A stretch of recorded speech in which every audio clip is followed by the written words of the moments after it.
Daniela Feder quer ser jornalista. Ela é filha de Jean Feder, jornalista, e neta de João Feder, um dos nomes mais respeitados da imprensa paranaense. Levamos o pai dela para conhecer a Universidade Positivo. Podemos invadir?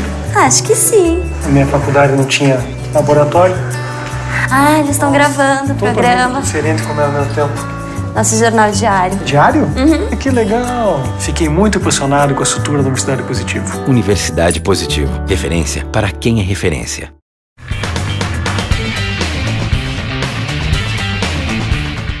O planeta se chama Terra, mas é a água que ocupa 75% do mundo.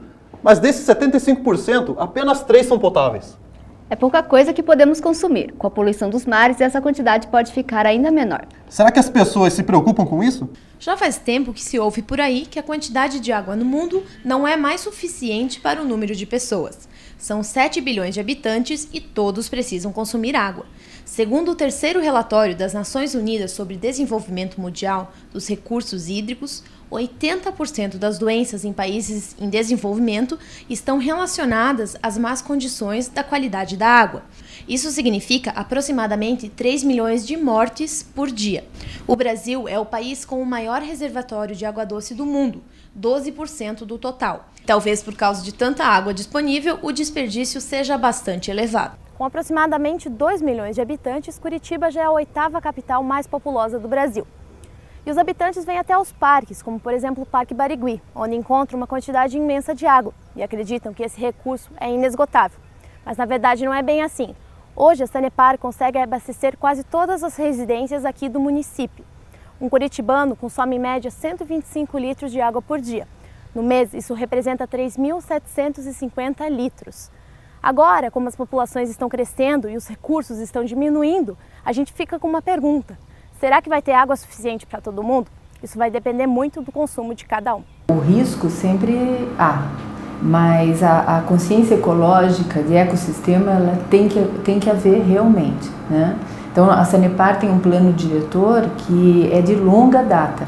Então nós fazemos previsão de 30 anos, 50 anos, 100 anos. Mas o consumo irracional, naturalmente, ele vai levar ao desperdício. O desperdício ele tem que ser eliminado. Se a população não cuida do manancial, não cuida do rio que atravessa a sua cidade, nós não vamos ter essa matéria-prima para tirar do meio ambiente. Não é difícil economizar água. Pense no seu banho. Quanto tempo você demora? E sabe quanto de água você está gastando com isso? 15 a 20 minutos. Eu demoro média de uns 30 minutos. No banho? Uns 40 minutos. Não sei dizer quanto eu gasto de água. Quanto? Bastante. Reduzindo o tempo do banho para 5 minutos e lavando a louça 3 vezes ao dia, o consumo mensal em uma casa com 4 pessoas cai de 36 para 10 mil litros. A cidade de Curitiba é bastante chuvosa. É comum ouvirmos até reclamações de que a capital paranaense tem chuva demais. A média anual de chuvas fica entre 1.400 e 1.600 milímetros. Já que tanta água cai do céu, por que não aproveitar? Isso já acontece. Existe desde 2009 uma lei municipal que obriga a instalação de um sistema que armazene água da chuva em construções públicas e privadas de Curitiba. Essa lei faz parte do Programa de Conservação e Uso Racional da Água nas Edificações, o PURAE. A empresária Joana Schmidt trabalha com isso e garante que a economia na conta de água é bastante grande. A partir de 30% de economia, então dependendo do teu uso, né, numa residência você já começa a falar em torno de 30%, chegando a 70%. Isso que a gente faz 2 perguntas geralmente para o cliente. Quanto que eu tenho de área de captação, que aí vai me dizer o tipo de filtro que eu vou usar. E outra pergunta é quanto que eu utilizo de água, né? Qual que é a minha necessidade? E o sistema é bastante simples. A água da chuva ela entra por aqui, aqui dentro ela é filtrada e depois ela sai por esse cano. Depois que ela sai, ela é encaminhada para uma cisterna. Aqui tem um exemplo. Essa daqui tem capacidade para até 10 mil litros de água. É claro que não é toda residência que precisa armazenar tanta coisa, mas esse é um exemplo. E o resultado é esse aqui, nesse copo.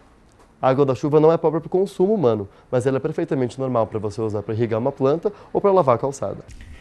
Sempre se fala que a água doce vai acabar. Não é que a água doce vai acabar. O que está acontecendo é que cada vez fica mais caro você fazer um tratamento para tornar esta água potável. A contaminação dos rios é muito grande, né? Então, a partir do momento que eu posso utilizar uma água que não necessita desse tratamento, uma água para usos não potáveis, seria descarga de banheiro, lavar um carro, eu passo a fazer uma economia, tanto para mim também quanto para o meio ambiente. O quadro Telemundo abordou vários temas nos últimos meses. Assuntos como a Líbia, a Assembleia Geral da ONU e a crise econômica na Europa nos fizeram perceber que o mundo é maior do que se imagina. E na última edição do ano, Thomas Maier conversou com o mestre em Relações Internacionais, Jorge Sturaro. Eles fizeram uma análise do Brasil de Dilma nas relações exteriores durante o ano de 2011.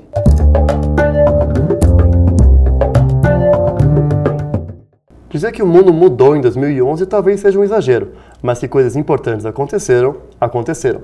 Passamos a ouvir falar sobre o norte da África. A Europa e os Estados Unidos não são mais tão fortes quanto antes, e os movimentos sociais se mostraram mais importantes que nunca. Mas como ficou o Brasil em 2011? Como o nosso país lidou com os acontecimentos internacionais? Quem vem responder essas perguntas aqui comigo é o mestre em Relações Internacionais, Jorge Sturaro. Oi, Jorge, seja bem-vindo mais uma vez aqui no Telemundo. Jorge, a primeira pergunta é uma comparação. A gente está no primeiro ano do governo Dilma. Antes, no governo Lula, a gente tinha uma figura muito popular no sistema internacional. A Dilma é um pouco mais fechada. Ela não é de falar tanto quanto o Lula. Quais são as principais diferenças que você percebe nas duas formas de governar? A Dilma, ela é um pouco mais fechada, né? Eu diria assim que ela tem um perfil menos político e mais estadista, tá? Ela é mais tecnocrática, né? E, bom, acho que o perfil dela explica um pouco da mudança de estilo, né? E acho que o segundo fator relevante para a gente explicar a mudança de estilo é também que o Brasil, principalmente nos primeiros meses de governo, ele se viu às voltas com muitos problemas internos. Aumento da inflação, crescimento da dívida interna pública, os escândalos de corrupção, tudo isso atraiu a atenção da presidenta, né? Sobrou menos tempo, menos energia, menos recursos para a política externa. E, bom, acho que um outro fator relevante para a gente explicar essa mudança no perfil, né, digamos assim, uma política externa um pouco mais introvertida ou mais enrustida, é que o Brasil ele já não está mais na fase de conquistar espaços, mas de consolidá-los, eu diria. Tá bem? Nos 8 anos do governo Lula, o perfil internacional do Brasil mudou significativamente. Os grandes países, né, Estados Unidos, os grandes países da União Europeia, França, Inglaterra, Alemanha, reconheceram o Brasil como uma potência regional, tá bem? Líder da América do Sul. E os mercados reconheceram o Brasil como uma economia emergente, né? Hoje o Brasil é a sexta maior economia do mundo. Durante o governo Lula, o Brasil, além de reduzir significativamente o risco, o Brasil obteve o chamado investment grade, que dizem as empresas financeiras, né? Então, é um outro país também. Então, convém neste momento, e me parece que é esse o raciocínio essa estratégia do governo Dilma, do seu chanceler, do Antônio Patriota, consolidar essas conquistas brasileiras. Agora vamos falar de economia. A Europa e os Estados Unidos estão numa situação bastante incômoda, se for analisar os últimos 50 anos. É uma crise que não se entende direito, os países acabam dependendo uns dos outros, que não se imaginava antes. Em contrapartida, a gente tem aqui o Brasil, que tem uma posição economicamente relativamente favorável. A crise não está batendo na nossa porta, tanto quanto está acabando com as portas da Europa e dos Estados Unidos. Como você avalia as ações do Brasil em relação à Europa e Estados Unidos nesse momento de crise? Você acha que deveria haver maior participação, que o Brasil deveria intervir e auxiliar esses países?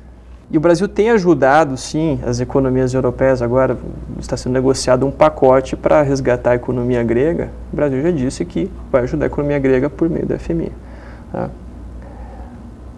Agora, eu acho que esse é o caminho correto. Tentar ajudar por meio das instituições internacionais e, ao fazê-lo, cobrar maior participação nessas instituições internacionais. Inclusive, fazer avançar propostas de reformas, né, para que os países emergentes, países do Sul, o Brasil entre eles, tenham um maior poder na definição das políticas das instituições financeiras e econômicas internacionais. Então dá para dizer que no futuro breve o Brasil vai continuar com uma postura não tão faladora, tão teatral, o tema que você usou pouco, e mais de consolidar aqui dentro? É isso, eu creio que sim. Acho que o que a gente pode esperar, caso não ocorra nenhuma grande crise, catástrofe, guerra no sistema internacional nos próximos anos, a gente vai observar o Brasil consolidando seus espaços, consolidando a integração regional na América do Sul, talvez fortalecendo o Mercosul, se isso for possível, economicamente principalmente. Ok, Jorge, muito obrigado pela sua participação. E esse ano o Telemundo fica por aqui. Acesse o youtube.com/telaquadros para rever os assuntos internacionais que o Telemundo trouxe para perto de você.